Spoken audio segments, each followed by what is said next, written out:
Tash Talks is brought to you by Recharge, simplifying growth for consumer brands.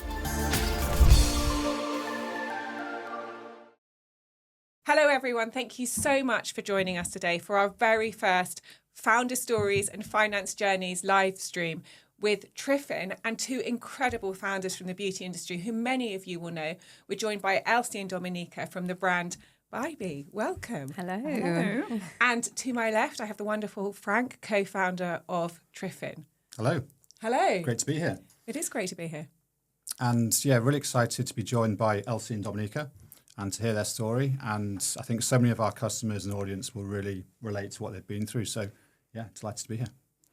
So you have had an incredible journey and you've achieved what I think pretty much everyone sets out to achieve, which is start a brand, grow it, take it international, create viral products that are loved by people all around the world, and now a majority exit to Rebel Group. I mean, congratulations. How does it feel, first of all? It's kind of weird hearing you say it like that, but yes, it feels great. We are in a really good place.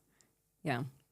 And did you ever expect it to get to this? I know everyone dreams of it getting to this, but did you actually believe that would happen for you guys? I think this was always the goal. We've been quite clear from the off, especially as a co-founder duo. We came into our partnership being really clear on what the objective was for the brand, but living the reality of it, because it's been 8 years as well since we started BYBI. I think there have been a number of moments where we weren't quite sure that we would get here, but it's been definitely where we set off to get the brand to. I feel like 8 years is a classic example of the days are long but the time is short. Like, I'm sure you've had some extremely stressful and tense moments along the way, but actually to achieve that in 8 years is an incredible feat. And I know that there'll be people across the beauty industry thinking, wow. Now, normally when you guys are interviewed, we talk all about the products and the brand and all that sort of stuff that you'd expect. But today we're going to be doing a different type of interview, really talking about your finance journey and the importance of cash flow and managing finances and the work you're now doing now with other brands. And I think that's many things that areas that people don't like to focus on or think about. So let's start at the very beginning. I don't know who wants to kick off, but you came up with the idea, and how did the funding journey start?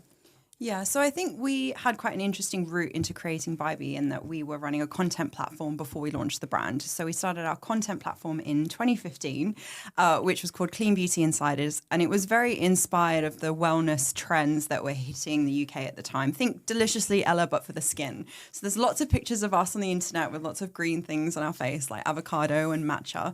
But essentially, we were trying to create content around beauty and wellness. And we really loved the idea of making your own skincare in your kitchen. So we quite literally started the business at our kitchen sink, mixing up kind of face masks and hair treatments.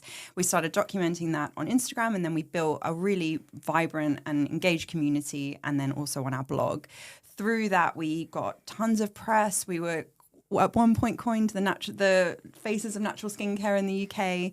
We had a book published by Penguin. We were running events. We built this, quite sophisticated kind of monetized content platform with Clean Beauty Insiders. But at that point, we kind of thought, well, actually running a brand is very scalable. Creating product is very scalable. But actually, there's a really obvious gap in the market for a natural skincare brand that still felt very, very vibrant, appealed to our kind of customer, which was very much a modern millennial woman who wanted great results from her skincare, but did have that niggle of ethics in the back of her mind, whether it was vegan, cruelty-free, sustainability. So we wanted to create a brand that really catered for that need. And we knew it wasn't being catered for because that's actually the reason why we started our blog. We were trying to create, interesting natural products that didn't exist. So we created BYBI and launched it in 2017. And was that all funded by the business you already had at that point? So self-funded or funded via profits? Yes and no. So yes, we were revenue generating, and that gave us, so the first 2 years we were still working in our day job. So BYBI and Clean Beauty Insiders was our night job, as it were.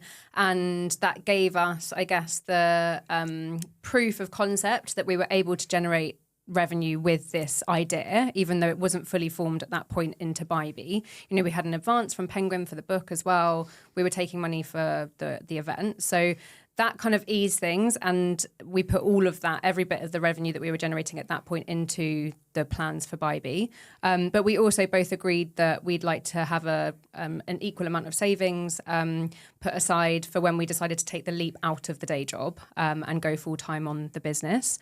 So that was about £30,000 each that we had in the bank. We were working in sales roles, commission-based sales roles. So that was, we were able to kind of save that. And then in that journey as well, so this is sort of 2017, we also applied and got a Virgin startup loan, 25k per founder. And that was pre-launching BYBI, but we'd started full-time on the business at that point, and really that funded our first manufacturing run and the kind of the bones of the brand, packaging, design, working with an agency for that. So we had a number of pockets of, I guess, cash, and we both agreed that our own personal money would essentially be us paying a salary or lack of a salary, right? So the business wouldn't pay us until we got to a certain point, and we would rely on those savings to fund our own, personal commitments.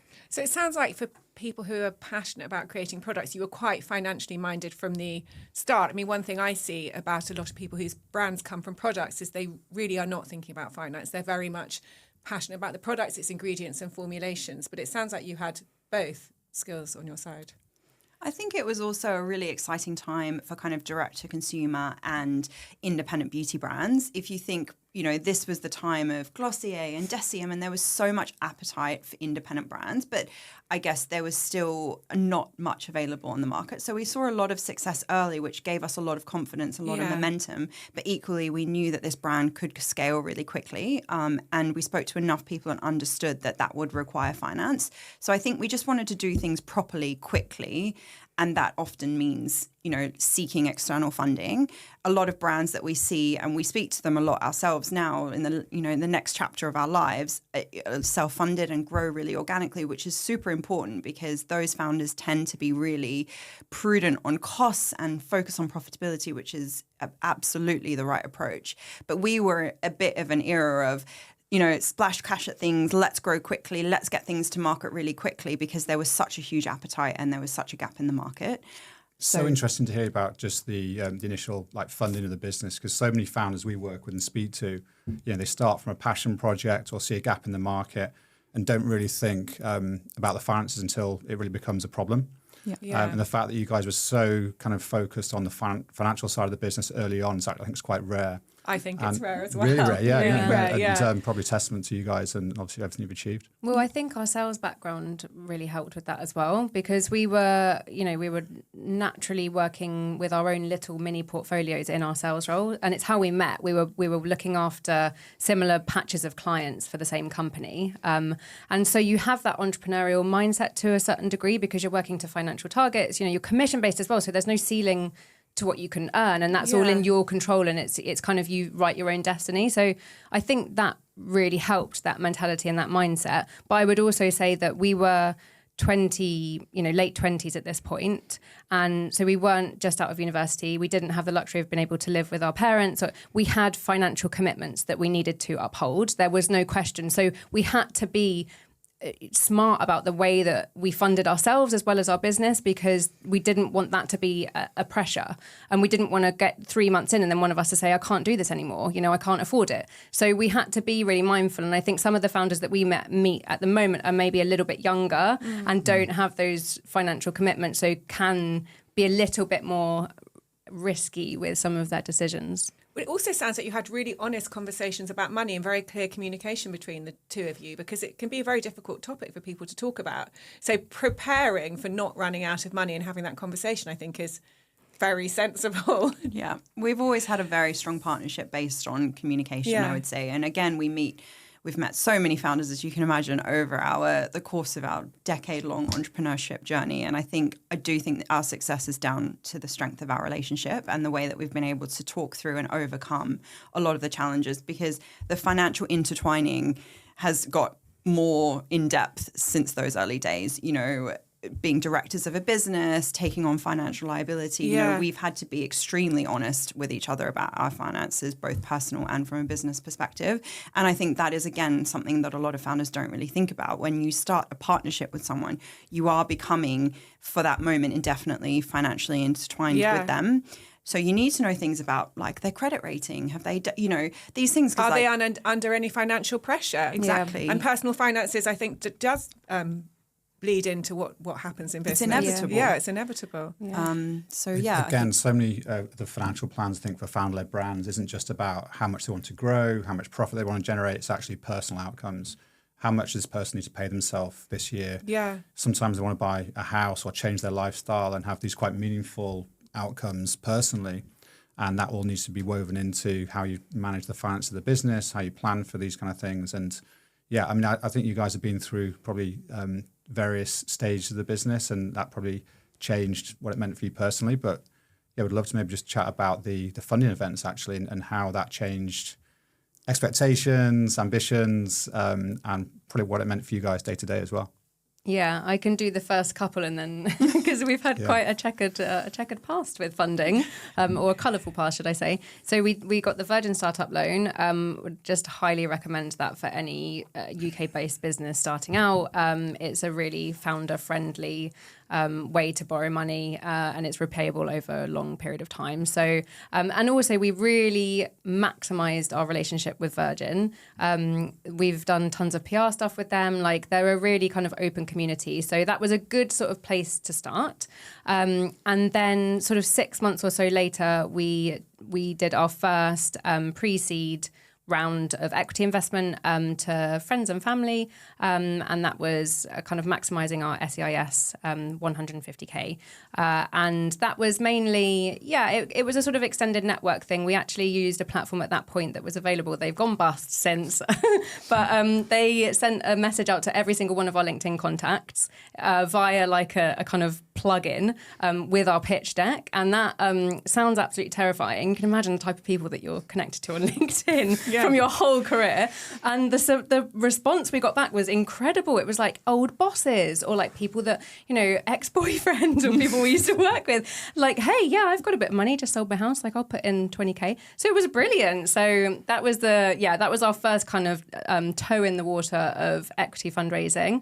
And how did you find that as founders? I mean, it's especially, I sometimes think that friends and family round is difficult because the ex-boyfriend might be in it, or the old boss, you know. Yeah. Well, we had an anchor investor who was from the industry. So I think, you know, a lot of people kind of join the round, and this is what we saw with our later rounds as well. If you've got a strong anchor investor with a good name, it draws in a lot of people because it inspires that confidence. So in that round, you know, the lead investor and main angel investor was an industry kind of veteran, and that really helped. And then subsequently, I'll just pick up where you left off. We did a seed raise that was led by Unilever Ventures. And that was quite a pivotal turning point in terms of our funding trajectory, the growth trajectory of the brand, but then also the gravitas around the brand, because we used the Unilever name to get in absolutely everywhere. And I think this is, again, what founders don't think about with funding, is that it can inspire confidence in many other areas of your business when you've got great investors. Retail partnerships is a big one. You know, if you're trying to bring in new manufacturing partners, negotiate on terms, enter new markets, when you're dealing with anyone that you're trying to sell your business to from a service perspective, having a strong investor base with good names can really, really help with those conversations. And then similarly, the name of Unilever has helped us pull in some other extraordinary venture capital or private equity names onto the cap table, as well as other angels. So again, thinking about it almost as like a brand marketing proposition is something that a lot of founders don't think about, but your cap table can be incredibly, incredibly valuable to you. So yeah, we did that £1 million raise, and then about 24 months later, when we were entering the US, we did our Series A, which was about £5 million in total through various different instruments, which are like the truth behind the headlines. When you Google it, it's like boom, but then it's actually like we got a bit here, we got a bit there, we got this converted, all sorts of stuff. But yeah, we did big Series A, and that was in the middle of COVID. We were both heavily pregnant, and we were launching in the US. Wow. And it was quite a time for us. It was the best and worst in some ways, because we had this, incredible buzz around the brand, and we were scaling so quickly, and obviously had just closed this big fundraise, but it was, then the work really started. After that, we've not done kind of big rounds. We've kind of dabbled in a little bit of asset finance, which randomly got some really good press, if you Google us as well. We've done some bridging rounds, but that kind of just got us to where we needed to be today, which is looking at restructuring the business with a new kind of owner, which is so exciting for us, because I think, that is where we wanted to take the brand for sure. And in terms of that journey of, seed round, Series A, financial instruments you just mentioned, was all this new to you as you went? Because you weren't from a finance background, you were from a sales background. Yeah, it was totally new. How did you handle the learning curve around it, and what advice would you give to other brands I think that area? Because some of it is quite confusing, especially some of the instruments and structures. 100%. Yeah, totally. And you're also at risk, if you don't fully understand it, of signing up for something that could be detrimental to your business further down the line. And, a further extent possibly being taken advantage of, you not understanding exactly what you're signing up for. So, a lot of our learning journey was around surrounding ourselves with really trusted people that we could ask what felt like the stupid questions. We had a few kind of mentors and advisors who weren't necessarily part of the funding journey, but had a more sophisticated understanding of this kind of thing. And in the early days, we could throw them questions and felt like they had our back and they would give us an honest answer.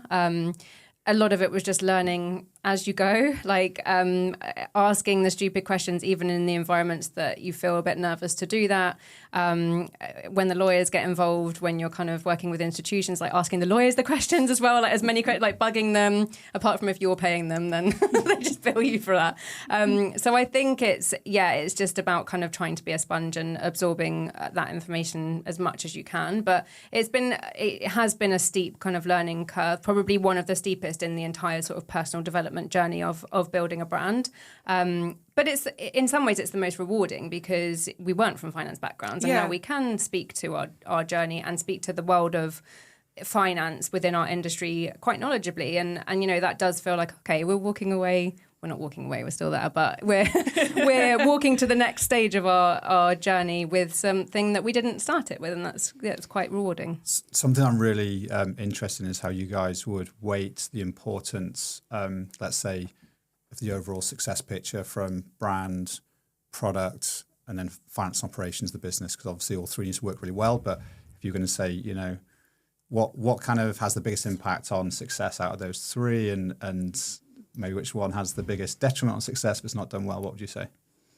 Well, I think to your point, all three have to kind of work harmoniously together for success. I wouldn't say that you can be successful with just a great brand or just a great finance function.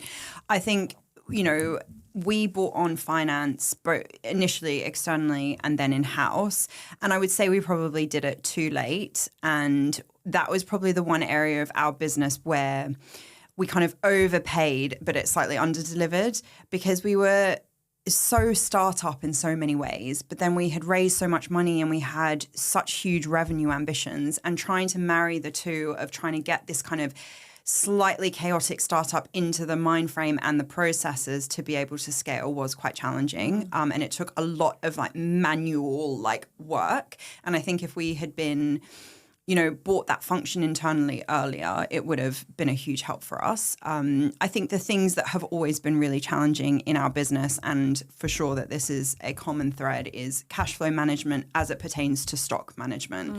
And those two things can be crippling for a business, because if you have too much stock, it's obviously tied up in cash, but if you don't have enough stock, you're missing sales. And I feel like we were constantly in this ebb of flow of betting on the wrong SKU because we didn't have the right data points. So we would kind of blindly just order stock, and then it would sit there, and then one of our other SKUs would take off, and then we were chaotically trying to get that in stock, and we were always kind of chasing our tail. And only when we brought in really good operations and finance functions into the business were we starting proper stock forecasting and then cash flow management off the back of that. That was quite a pivotal turning point for us. And what point of the business did you do that, bring that in-house and have that all? Yeah, Series A was the real turning point for our business, I would say, because it also, I think when you're a seed business, you can kind of, investors are a little bit less, pedantic about some of the T's, crosses and the I's, whatever that phrase is. From Series A, we had board meetings, we had to prepare board packs, our monthly management accounts had to be there on time. It was a very rigorous process, which, again, we should have got into the habit of sooner. I think it would have helped us prepare for the scale better and probably been less stressful for us as well. There's so much talk at the moment about the next generation of success stories, staying lean, outsource as much as possible. If you were going to do it again, is there anything that you would change in terms of whether it be internal hires, just the kind of roles, and even how you'd maybe think about the team, on that scaling journey? Yes. I mean, team has been such a huge challenge, and I think for any founder, it's something that it doesn't come naturally, and it didn't come naturally to us. We didn't come necessarily from management type roles, so just the kind of interaction of building a team from the off, we've always struggled with. I think there have been, if we look back on the journey and to where we are now, there were probably moments where we overhired or hired too quickly. And yes, in retrospect, they were decisions that probably had a detrimental effect on not necessarily the business's success, but the rest of the team and just the dynamic of the way that we were building that team. And I don't know if we've managed to get the right balance of what level of seniority you need for a role. And sometimes we've brought in people who are far too junior and expected far too much from them. And you see that happening a lot at the moment. The kind of job specs that you see some of the sort of like high growth businesses recruiting for at the moment, and they're basically asking for like a head of marketing, but they package it up as a social media executive and pay 25 grand. Like, I think we've definitely made that mistake in the past and had too high expectations, but equally we've brought in too senior at some point. And when you're thinking about hiring somebody at a very senior level, and we've had finance director, marketing director, and a managing director and an ops director at one point, at points over the business's history, you need to feel comfortable that you're ready for that as a founder, because it means you delegate. And the only way it works is you delegate properly. And you don't half delegate and then try and keep an eye on everything, because it doesn't give those level of that senior kind of team the autonomy that they really need, or the responsibility that they really need. And equally, you end up just like tripling your workload. So I think we've never really got the balance of seniority right, and probably hired, too late at times. And did you manage to delegate properly? Because that's incredibly hard to do, isn't it? I think we got into a rhythm, but I think, as Elsie said, it's never been a natural kind of, it's never been something that fulfills us in the same way that some of the other elements of the business did. So I think the structure that we have now in the business, where effectively we don't have a team, it's all centralized, is just the dream for us, because we can still execute and strategize and run the business in the way that we want with counsel, but we're not having to really worry about the day-to-day execution.